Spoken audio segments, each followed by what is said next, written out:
I came across videos that you guys were putting out on YouTube, and I'm like, these guys get it. They know exactly what we're dealing with here. And, and so when I saw that, I'm like, okay, I'm going to reach out, because I knew in scaling the company and trying to lead the company, I knew what I wanted to build. I even knew enough that like I could go into, Airtable or Notion or one of the tools and build it myself, but it would take a really long time. And I've tried that kind of stuff before. And what ends up happening is then I own it after that, which means when it breaks, I'm the one that has to fix it and nobody else understands it. And so I'd already tried that. And I knew, like, once I saw the videos you guys were putting out, I'm like, they get it. They understand what we need to do. And they can build it in a way where I'm not going to own it long term. All right.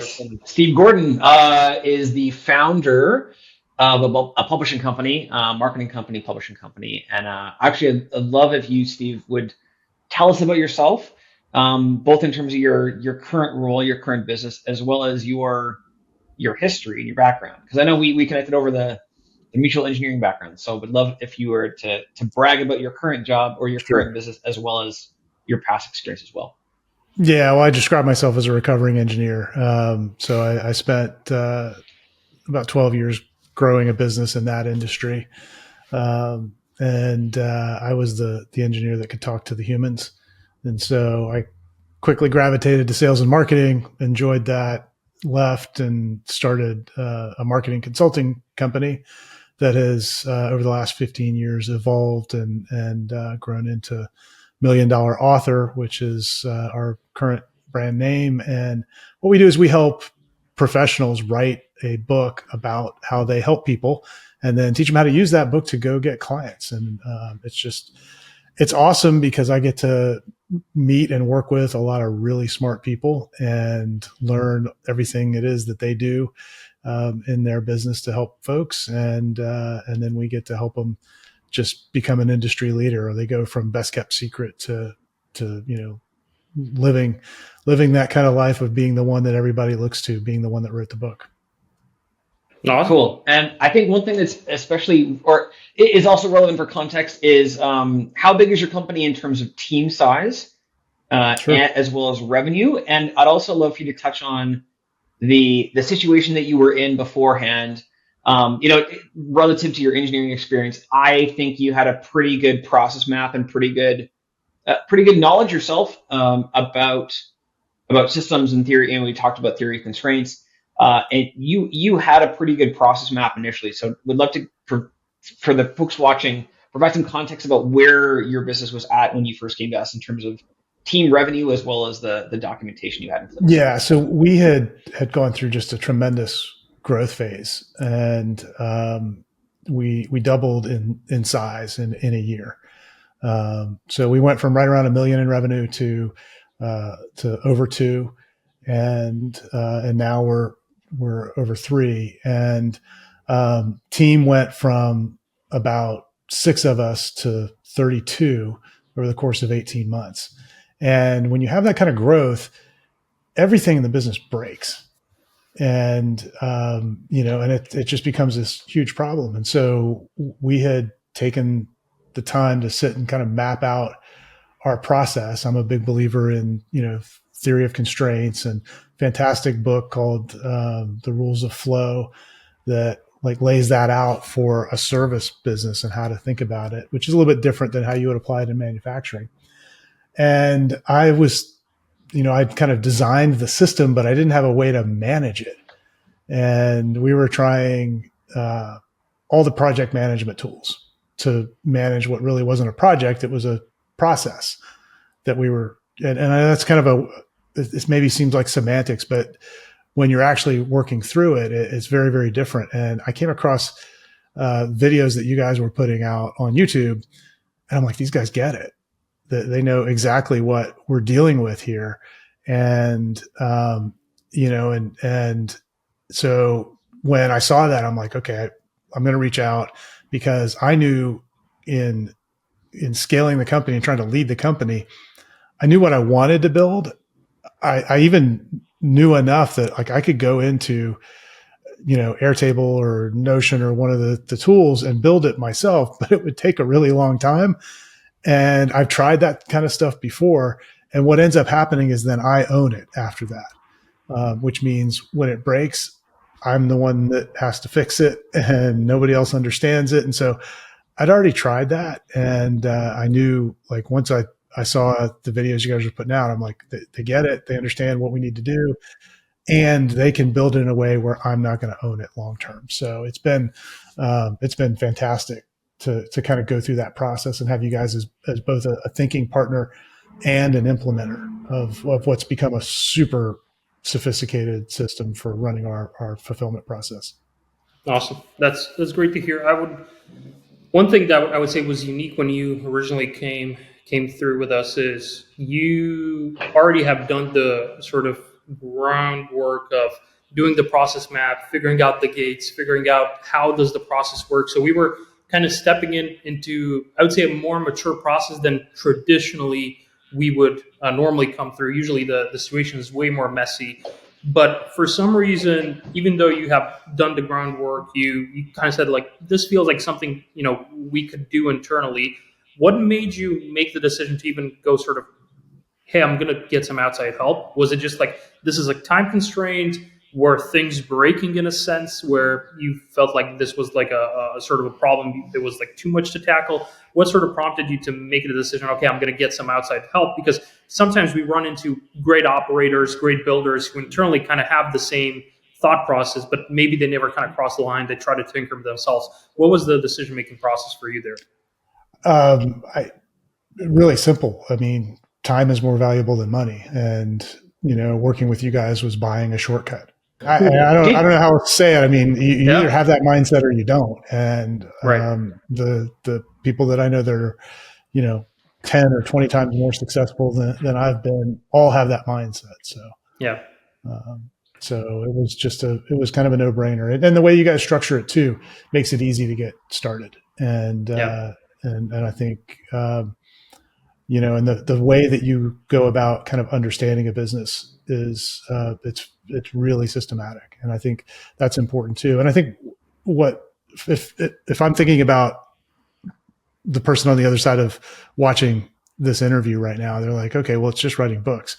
And one of the things about our process, and that's probably true if you're watching this, your process is there's so much going on like below the surface. It's like an iceberg. Like the stuff that you see that our clients see on the front stage is is great, but then there's so much happening below the surface to make the outcome real, that and the number of hands that it has to pass through is just makes it so complicated. And I think one of the things that's been really awesome with the system that you guys have built for us is that we've got really clear handoffs now between stages of work. It used to be that we relied on, I call it like the passing notes in the hall strategy, where we were using we used ClickUp, we've used Basecamp, we tried Asana.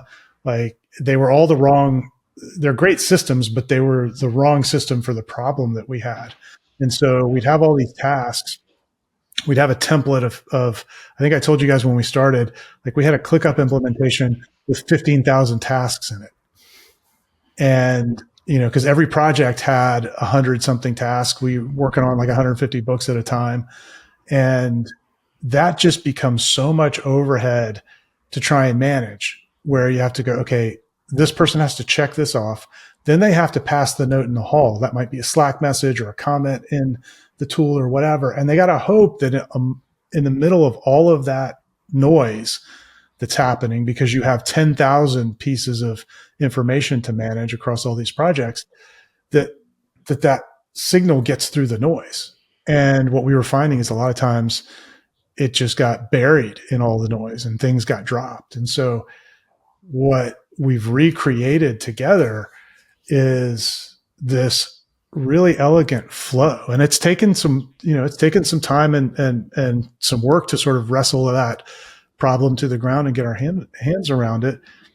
But every step in the process, instead of it being a task to check off, I mean, there's still work to do, but it's a stage of the process to get through. And then there's at each key point, there's a defined handoff. And the coolest thing is you guys have created these screens. And I don't know if you want to like edit one into the video here to show people, but you've created, it's like an inbox for every role in the process where people they don't have to see all the noise. They just see, this is what's next for me to do. This is the work that's ready for me. Like I don't have to worry about anything else because this is all that's ready for me to work on now. And so it's given everybody on the team this focus for what is most important to work on right now. And that's so critical. And that has, I mean, it's made such a difference. Balls aren't being dropped anymore. There's clarity about what work needs to be done. Priorities are aligned in the right way. Projects are starting to move faster. We're starting to see that now because we're not managing all this overhead of all this, information. So it's just been awesome. Cool. I mean, you're a smart guy. You're an engineer, and you kind of would, I think, had some expectations initially of how we would build things or how we would design things. I know we had some conversations about the numbers of steps and grouping by 10 and kind of like some of the strategy, right? So I think probably I would guess that there was expectations you had where things went according to how you would expect them to go. Was there anything in our process or how we approach things or what happened that surprised you? The speed at which we got to kind of a functioning version 1 actually was pretty surprising. I thought this was gonna take longer to get to that point. And I think while I had a lot of ideas about how I thought this thing would come together, what you guys brought to the table was having built a lot of systems for a lot of different companies. You've solved similar problems in lots of different ways.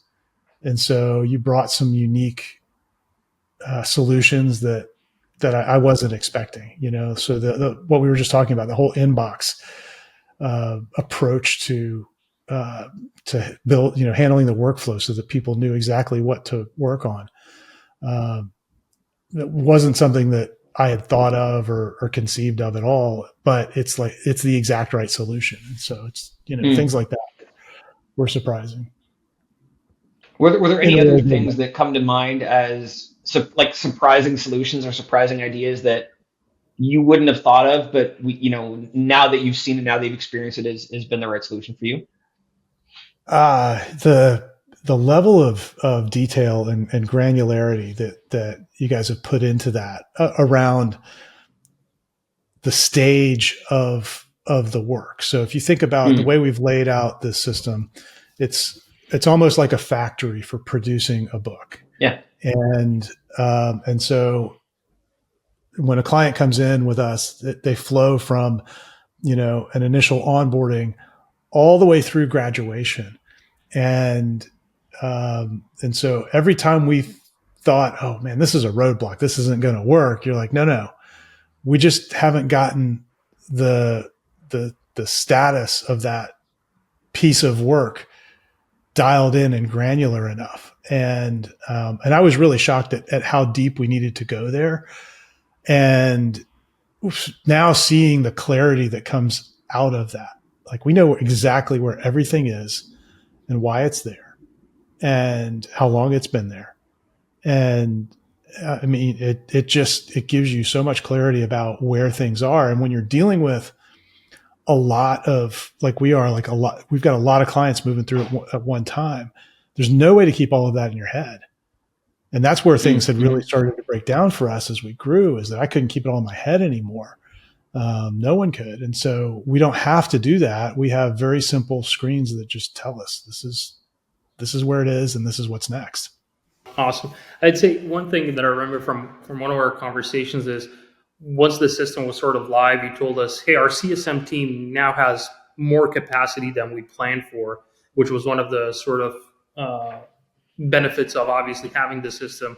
But I know very specifically when we were having the conversations, like, all right, the goal is not just to jam more clients onto the CSMs. The goal was like, hey, these CSMs now have excess capacity because they're not clicking buttons. Their work is happening as a byproduct of them doing the job, not just them having to update a project management tool. And you wanted to focus on, hey, let's use this excess capacity on delivering a better service, like taking the extra 30-40% of their time and kind of reinvesting that into the existing accounts so we can have a better experience for those existing accounts. What would you say were some of those kind of byproducts or benefits of having the system or having everything in one place that you felt were tangible or you felt were actually impactful, aside from just like, hey, it's a feel good, things are organized and in a good place? Well, so it's not just that things were organized. We were driving 100 miles an hour towards a very large brick wall, because the way that we were managing all of this work that we had created, all of these clients that we had created, was just not scalable. We had already outgrown it, and so it wasn't a matter of this just being kind of, oh, we're more organized and this is nice. I looked at it as a matter of survival. Like, we were going to make people so unhappy because of how poorly we were managing the back end that, and don't get me wrong, like, we had a good system for a smaller version of the company, and I think that's true of almost every business. You've got a great system for the size that you're at, but if you apply growth to it, especially apply fast growth to it, all of a sudden that breaks down. And we were at that point. And so it really was a matter of survival. Like, we needed to make this move to be able to continue at that level of, instead of doing 30 books a year, we're doing 100, 150. And beyond. And so it really was necessary to fix where we were and to lay the foundation for future growth. Like, to me, it was just the most essential thing, which is why I made the decision to invest in working with you guys, because I saw it as that important. If it had been just, oh, we need to sort of, get a better project management system. Yeah. We probably wouldn't be having this conversation now, but we had gotten to that point where it's like, we can't go on. And I've been at that place before in business. I've been at that place when I was growing my first company. It's super painful,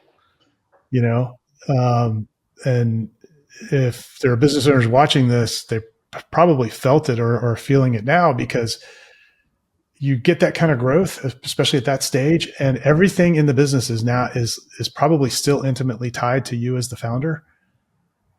And you've got to start like pulling yourself out of it. But until you get a foundation that gives you clarity, like what we've built together, you can't even get your head up to get yourself out of it. So, what's been cool about this is, like, I now, the team like drives these projects. I think when we first started working together, I told you, like, one of the things we built into the system was this tracking of what we call pinch points, like little pieces of friction that clients have experienced. And we were experiencing a lot of those when we first started working together as a result of the poor system that we had. We just weren't serving people the way that we wanted to.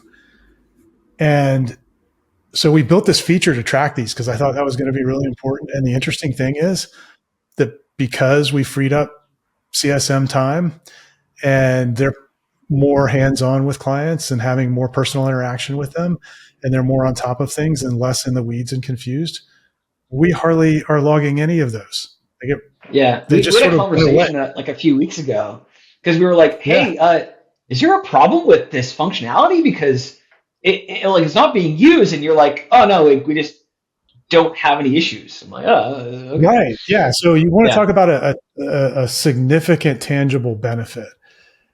We're recording this in beginning of October. And in January, when I think it was January or February when we first started, Something like that. working together.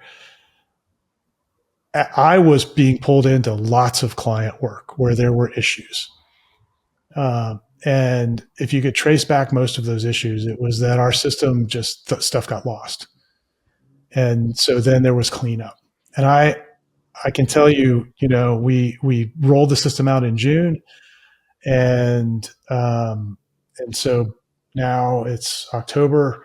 In the last really 2.5 months, I've been pulled in, not zero, but almost zero number. It's like very rare now, and so it's working. That to me is the biggest sign that we've made a tangible impact. Yeah, one of the things that we try to tell prospects that are kind of going through our sales conversation with us is they oftentimes come to us and say, "Hey, we want to automate this thing because I want to save 10% of time, 20% of time for this employee to not have to click these things." And although the intention is right, we always sort of steer them to, hey, number one priority is like, if we can unlock top line for you, that's probably going to be the most impactful thing. And then the second thing is what you mentioned is if we can unlock the sort of executive/owner bandwidth back. So then instead of fighting fires, you can focus on, hey, let's work on our marketing, let's work on our content, or whatever the next growth initiative. That's probably going to be the thing that's more influential than saving a junior team member some time crafting up a report, even though it is automatable and it is probably the right thing to do over time. The order of priority that we need to tackle is completely flipped over. So I'd say that's one of the things that, and I'm glad you mentioned this, because that's one of the things that most people kind of come with is like, hey, I'm aware that I saw this on LinkedIn that I could probably automate this onboarding step, or I could probably automate this report. And although the intention is right, it ends up being like the other way around. You kind of want to flip the entire thing over and think about operations as a growth vector.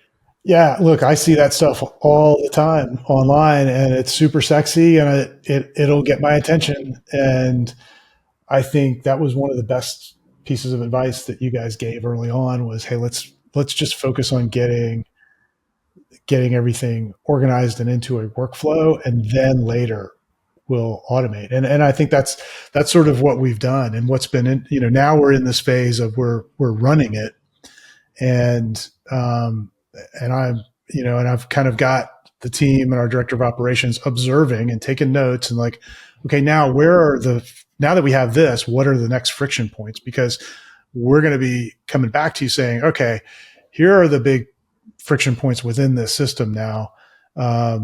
What do you think about automating, the top three?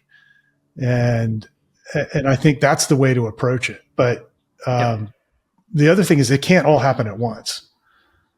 Everybody, like, I walked into this wanting the whole thing. I want to just push a button and I want you to automate have the a whole book thing. just auto-generated. Yeah, exactly. Yeah. Right. And it's just technology's not there, good, bad, or otherwise. So, you got to sort of start with create a functioning process. Thankfully, we had one coming in because we had spent the prior 6 months really looking at our process and defining it. And I know probably with a lot of people you work with, they don't have that 6 months head start. So that's where you start, so you got to do that. And then now it's like build a system that will kind of facilitate that process. And then it's think about what should be automated, and not everything should be automated. I'm curious because I think one of the things, back to Tony's point, a lot of people do come in and they say, well, the things are not working well and automation does it for you. Therefore, like, automation is the answer. And I know you mentioned you came in and you wanted all the automations. Did you expect because your system today, really, there's not a lot of automation, and maybe some makes and stuff like that. But like, really, it's just the handoff from one person to the next person to eliminate the ideas in people's heads and eliminate the kind of the glue between the tasks. Right? We're not really we didn't auto generate a book cover, auto generate book ID, like all of those things, right? It's really just removing the handoffs, right? It's making the Yeah. handoff smoother. Did you thinking about the level of efficiency you have now with really just a very efficient manual system? Did you expect the level of difference that it created even without a lot of automation, No, or no, I figured we would not have eliminated the level of I don't know what best way to describe, just like at administrative overhead. Like we were spending so much time doing things that didn't contribute to the outcome just to manage the work through the old system, that all of that's eliminated now. And that's huge productivity gains right there. Like that is probably the low hanging fruit for just about every business. Yeah, that's why we start with it. That's the We're like, easiest. yeah, I know you Oh my want the gosh. automation for sure. We agree with you. Yeah. However, let's just start here and see how you get. Yeah, Oh, I know. And I had all of these, like, yeah. when a book gets to this stage, because we had created this process to have AI do an evaluation Oh yeah, of a first yeah, draft of a yeah, book. yeah. And it does a great job at that. And I'm like, oh, we can just tie that in and feed the Google Docs right into it. No, we still do that manually. It doesn't matter. We still had so much in terms of productivity gain. Yeah, because you guys don't now. I mean, you talked about this before we started recording, but like now you're demand constrained. So we've done such a good job making your business efficient that you're like, well, now these people have all this extra time. Like, what do I do with it all? Right. Yeah. Now we've got to go, grow again in terms of number of clients. Like at the beginning of the year, we were supply constrained. Like we couldn't deliver. We were outselling what we could deliver. Now we can out deliver what we can sell. And so it's interesting. It's always this back and forth of where's the constraint. No, awesome.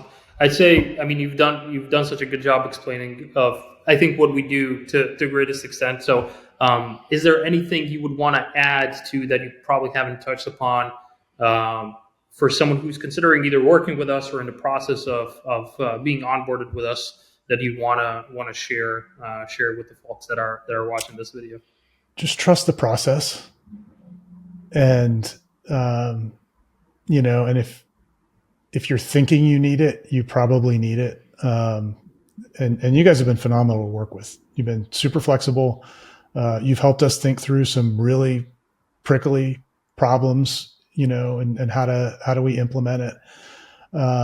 It's just been a blast. And, I know we're sort of at completion for this phase, but I know we'll be back once we've sort of observed the system, and there'll be more. We're launching a new service. We're probably going to be, once we figure out what the process is to deliver that, we're going to be back to build something around that as well. So yeah, it's been awesome.